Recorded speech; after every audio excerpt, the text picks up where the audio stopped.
Everything you need is already inside of you. The world would not be what it is without you. When we begin to create change within us, we begin to create change in the world around us. Your journey to becoming your best self as the whole person starts right now.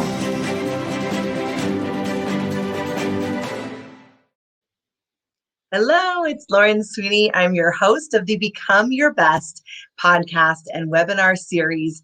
I'm very excited about our special guest here today. Let me tell you a little bit about Brittney, and then I will bring her on for this amazing conversation all about creating wealth and abundance. How do you start investing and all the things? I promise it's going to be awesome. Brittney Castro, you guys, she has a lot of letters after her name. She's a CFP, an AAMS, a CRPC, and she's the founder and CEO of Financially Wise, Inc., a Los Angeles-based financial planning and education firm. And their mission is to teach individuals and couples the art of managing their finances in a thoughtful and proactive way. I love that, don't you? Thoughtful and proactive. She's also a certified financial planner, a chartered retirement planning counselor. I probably totally messed that up. She'll correct me when she comes on.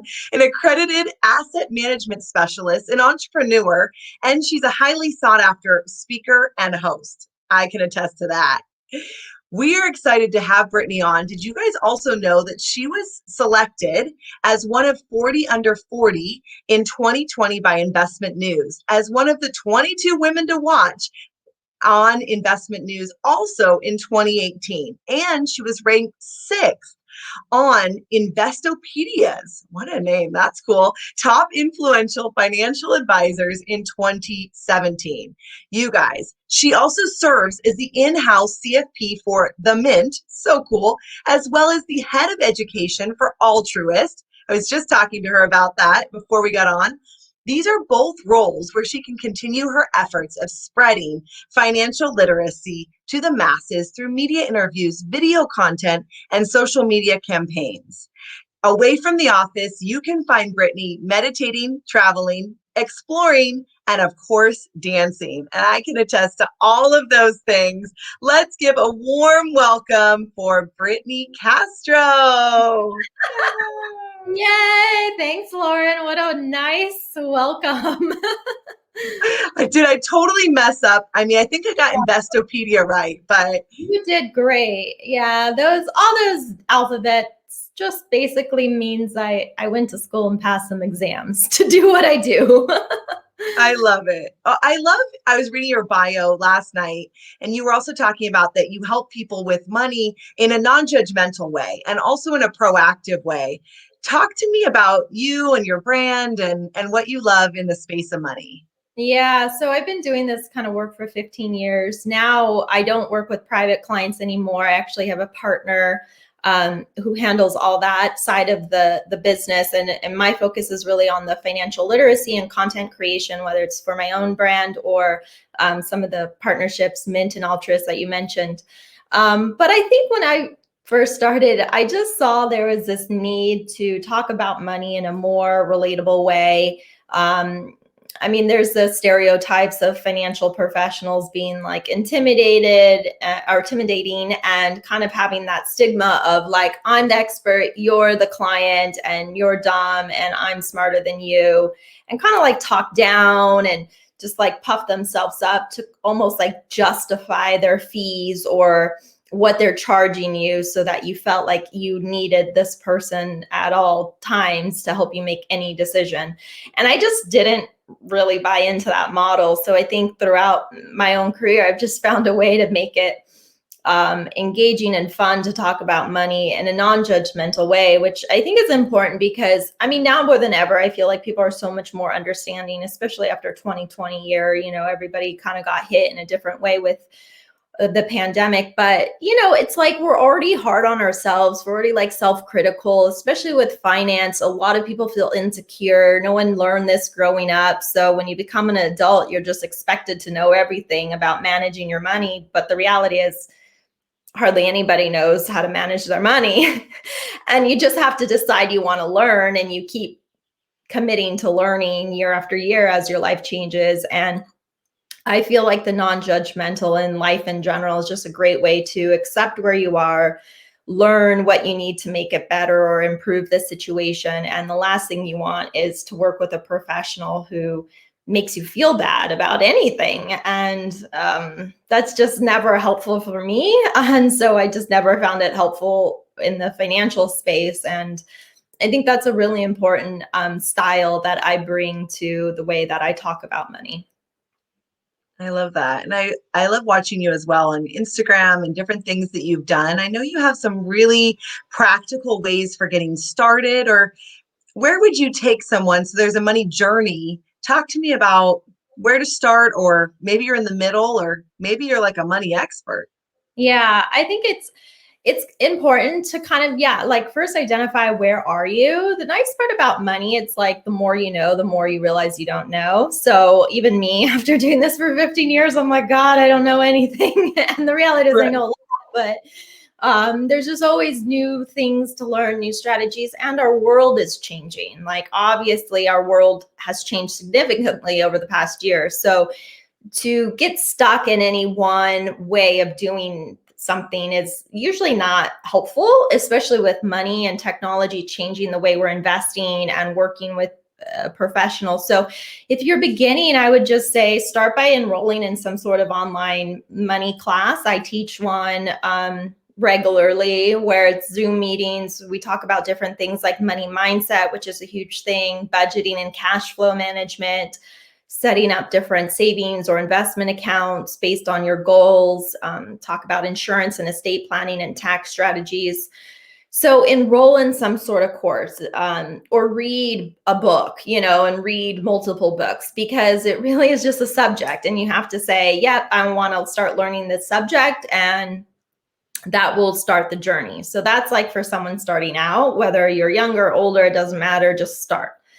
If you're maybe kind of established already, maybe you have a good idea of your budget and cash flow, you have some investment accounts, and maybe the next place would be to actually work with a private financial planner, like a certified financial planner, something that our firm offers, which is to kind of give you like a different objective overview of things you can enhance your financial life. Like a lot of the clients we work with, it's like they have things, they understand their cash flow, they have a house, they have kids, they have a few retirement accounts, but they still don't really understand like what else do they need, or how is this all really working together? Are there things we need to change? So I would say that's probably for those people who've kind of established themselves a little bit, work with a financial planner who could hopefully bring that next level of strategy and increase to your wealth journey.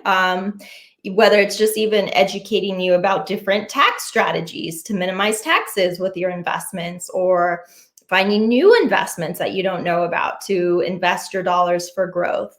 And then if someone's like really established and maybe has their team of professionals, I would just say keep up on the trends. Like if you're in that phase of your life, what we're seeing right now is like the crypto conversation, cryptocurrency. How will that change the way that we're investing our dollars or think about our dollars?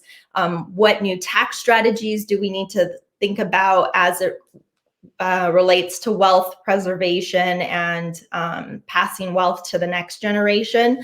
So I think there's always something at every stage of where you're at in the journey, every stage of life. And kind of like once you make the switch of seeing it as a subject and somewhat like I like to call it a game, then you realize the game, like each level, maybe you master level 1, then you go to level 2 and you're hit with new challenges, and then you learn and master level 2, then you go to level 3. So that's kind of like the fun part, is like you'll always have something to learn and refine or make better. And it kind of takes like, I like to take the stress and burden out of people's financial lives, because I think so often we think we have to be perfect. I mean, I'm guilty of this too. We think we have to have it all together, and then the world changes. So even if you had it all together, you can't get stuck because the world will change. And if you're not able to adapt and change with it, you're going to be left behind, and maybe there's inefficiencies. So there's something for everybody. I love thinking about it like a game. So you could master a level and then the game rules might change. And so you might have to go back to level one, and not being hard on ourselves and just knowing it's a journey. We're not supposed to be totally perfect at it, but we don't want to just put our head in the sand. Go back to that money mindset. So when you work with people, I know you work with a lot of women. I'm sure you work with men as well, but on that money mindset, talk to me about that. Yeah, the money mindset's key. I actually think that's more important than a lot of the strategy you'll learn with money management. And it's just like more of the wealth abundance. I mean, I know a lot of it through my spiritual group, but I think the mindset is like, what are the scripts you're telling yourself about money, and how do you overcome them if they're not good scripts? So in my 6-week money course that's online, the first module is all about money mindset. So first, discovering what is it that you think about money, how do you behave with money, and where do those things come from? Because they usually come from our childhood. You know, maybe your parents were stressed about money, and so you felt like a burden, and you still carry that stress. Or maybe they had a lot of money and were abundant with money, and so you just kind of have this like carefree, and maybe you're not managing it as well. Not that you have to get neurotic and manage it, but you know, maybe you could get in a little bit more hands-on and see what you can do with your money now. So it is really important to kind of discover what is the money story you're carrying around, and are those things serving you? Especially with women, I think we tend to tie a little bit more of our self-worth, you know, like, or I'm not capable. I also hear a lot of creative people, men and women, say, well, I'm creative, I'm not good at managing money. And I'm like, are you kidding me? That's actually such a great, like, if you're creative, that's actually really good for money management, because you have to be creative with your money. Money is just as much a art as it is a science. So, you know, it's like the things we tell ourselves actually stay, and they shape our behaviors. So, you know, becoming aware of it and then working to improve them year after year is so important. I mean, I've gone through so many iterations of this in my own financial journey, you know, or like things that used to really trigger me or stress me out as it related to money now don't have that same trigger anymore, because I've worked on it. Like, why am I getting all upset about this thing? Like, but you know, it goes back to childhood and society and the things that we hear, and they just stick, and then we don't even know how they're playing out and manifesting in our lives, but they could be holding you back from achieving more income or having that next level of wealth and abundance in your life. I love that. And paying attention to it. If we start to notice it, then it doesn't have to have that hold on us. We can notice and go, oh, there's just that little trigger from when I was 6. And Yeah. then it moves and it can grow and develop. Talk to me about, if you wanted to master your money, or at least play game at level 1 or level 2, what are some of your favorite books, or maybe an app or a resource or a place to start? Let's see, some favorite books. I like Think and Grow Rich. That's a good one. The Science of, I think it's The Science of Being Rich by Wallace Wattles. It was like written in 1900, but it talks a lot about the mindset and just even how to think about money. Like, what is money? You know, like even taking it back to, oh, it's just an exchange of energy for something you value. And, you know, it's just this exchange, right? So really I like those books that kind of just talk about money and mindset in the general forms. But I would say also too, if you're a beginner, just kind of understand the basic framework of your financial life or plan. So you want to have enough income to pay your bills and manage that cash flow so you can save some. Usually we recommend 10 to 20% of your net income to be saved for goals. And the goals could include building your cash cushion, which is the emergency money, usually like 3 to 6 months of committed bills you want in like some sort of savings liquid account. You want to maybe pay down debt, whether it's student loan debt or credit card debt. So that's a goal. Some people want to save for a down payment or invest into their retirement account. So we have all these goals, and kind of like the art of money management is prioritizing and figure out, okay, if I only have this much, how do I allocate it based on the priority and what's most important to me right now? And then you just work on that every year, like, refine it, enhance it. I always like to say, it's like building a house. You want to build a solid foundation, get good habits with budgeting and cash flow and being able to make money so that you have money to save. Then you have the savings and you have the insurance in place to protect you if something happened.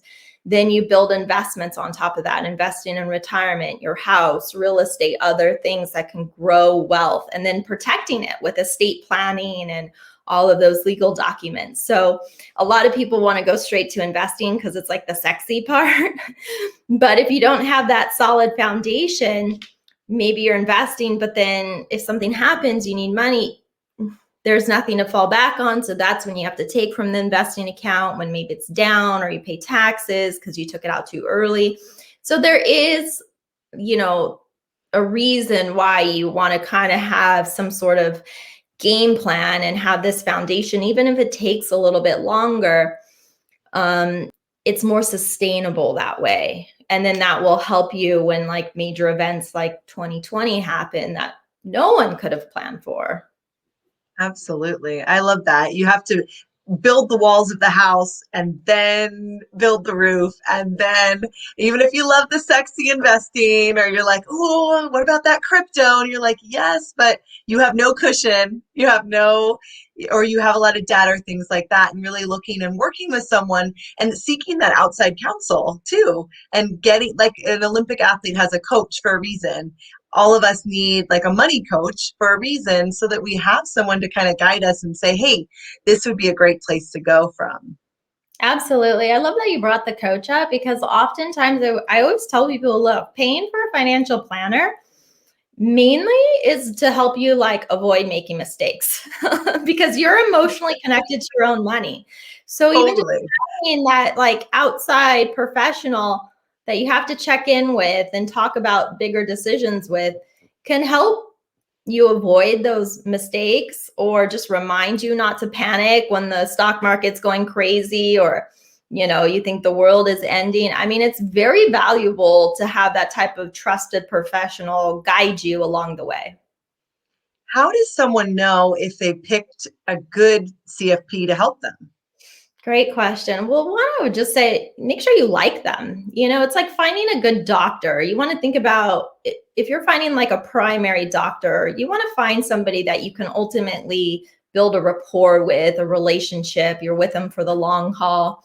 And you want to be like the person. You want to know that they're trustworthy and credible, so that they actually have credentials. Like the CFP credential is a great one to look for. And you could go to the cfpboard.net and search for a CFP in your area, or who's like specializes with like what you're experiencing, maybe business owners or young families or recently divorced.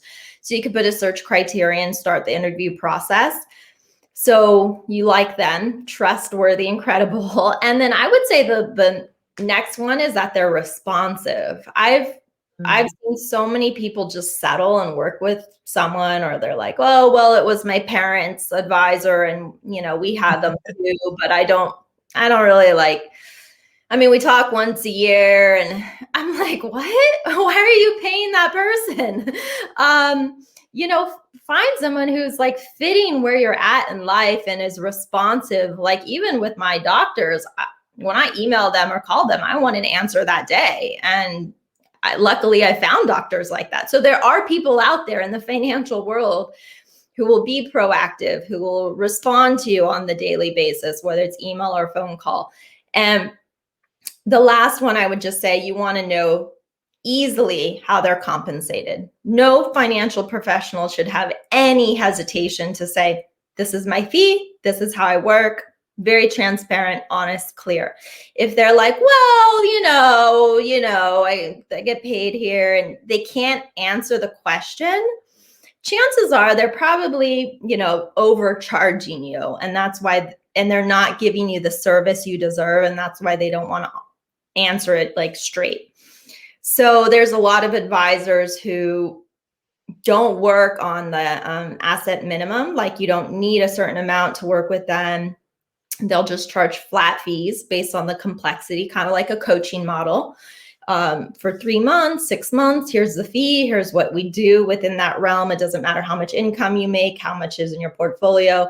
As long as you pay the fee, we'll give you the service. So there's a lot of CFPs who work in that fee only. That's what we call it, a fee only model. And I think that's really important to look for, especially now when a lot of technology makes investing easy. We can all open up an investment account online on our phone. So that's not really what you need the advisor for anymore. You need the advisor just to kind of, like we said, coach you, guide you, advise you, keep you from making those emotional decisions and mistakes, and be responsive when you need them to be. I love it. It reminds me of helping a friend maybe clean out their closet or say, hey, does this outfit look cute? Having a financial planner too, they have an objective viewpoint, and they may say, that Starbucks is not as necessary as you think, or whatever it is. It helps to have that outside person. And I love that you said that they're accessible and that you like them. Yeah. Brittney, if we want to connect with you, what is the best way to do so? Absolutely. Come over to financiallywiseinc.com and you could subscribe to get the free toolkit. It's just like jam-packed with emails with tips, investing videos, lots of goodies. And then you could also follow me on Instagram at Brittney Castro. I'm producing a ton of content, quick video tips, Instagram lives with other experts. We work a lot on like just graphics to showcase statistics around money and the financial world. So follow me on Instagram. And if you like our content, make sure you share it with your friends too. I love that. I've seen a lot of your content on Instagram. It's fantastic. And just being down to earth and relatable, and kind of taking away that barrier of like, oh, I can't talk to a financial planner because like I don't have it all together. You're like, well, no, that's why you should talk to us. And so I love that you really went into this field with the intention of creating more of a collaboration between you and those that you're serving and those that you're working with. And so definitely head over to Brittney's site, financiallywiseinc.com/free download, grab all the freebies and connect. If they want to take your course, they would also find it on your website as well. Exactly. It's called the Money Class. So you can just go to the shop page and enroll in that too. Oh, I love that. Well, to wrap it up, we love to ask everyone. Our company is called Rise Up for You, and this is the Become Your Best podcast. What does that mean to you? Rise up for you. Rise up for you. I would just say to play at my highest potential and like do it for myself and no one else. Like if I know there's a better way to live, whether it's just being kind or like doing my work totally or being present with the people I'm with in my life, do it, and just like do it for myself and to live a full life. I love that. Oh, Brittney, it's been so fantastic to have you on today. Thank you so much for joining us. And wasn't that great? So great to have her on. Oh my goodness. So many golden nuggets in there. So definitely go back, listen, connect with her. I'm Lauren Sweeney, and I'm your host of the Become Your Best podcast and webinar series. And if you would like, you can go to riseupforyou.com/success kit and grab our free Become Your Best kit. Have an amazing day, and we will see you next time on the podcast.